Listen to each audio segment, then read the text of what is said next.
Kei ngā maunga kōrero o te motu tēnā koutou katoa. E ara ake ana te iwi Māori ki te tete atu ki te rautaki hō a te minita i ngā take mātauranga mo te NCEA.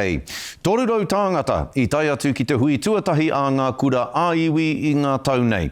I naia nei neke atu i te 3,500 no ngā tō pito katoa o te motu. E tai atu ana ki ngā hui o te wā, hei tautoko ake marātau i te tono, wai toru toru tahi kore.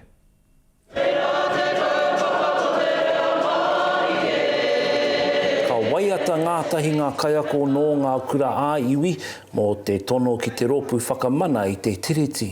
Kia tū motu hake ai, nā āhuatanga Māori, kei raro i te ekia nei te wāhanga o te rangatiratanga, i whakaihia e te Treaty o Waitangi, i te wāhanga tuarua, kia mahi te tino rangatiratanga a o rātou nei kāinga, a o rātou nei taonga katoko mātou rangatitai. Nā Pembu te whakaaro tuatahi, kia whakatū i tēnei kaupapa.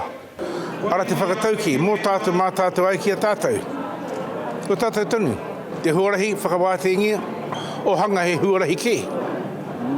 Ara tēnā mahara mātou te rāwā, tō pāpā, rākamanga, ke tū ko te Māori hei mana, mōna nora o na kura, ko te Matawai Declaration tēnā. E ki tāti kei kone. Toru rau ngā kaiako i tai ki te hui tuatahi, toru mano i tēnei rā. Kia au nei i tēnei hui, kia wero ki ngā kaiako, nā te mea kei te mahi pēhi tēnei minita, Erika Stanford, kia rātou. Kāre i tai atu ki te kōrero a kanohi, ki ngā kaiarihi o ngā rōpū nei. Kāre tai atu hoki ki ngā kura, ki te kōrero atu ki ngā kaiako. Pēhea te whakaotinga o tēnei kaupapa. Mā whero mā pango kaoti. Ko te whakaoho i ngā kaiako ki te mura o te ahi.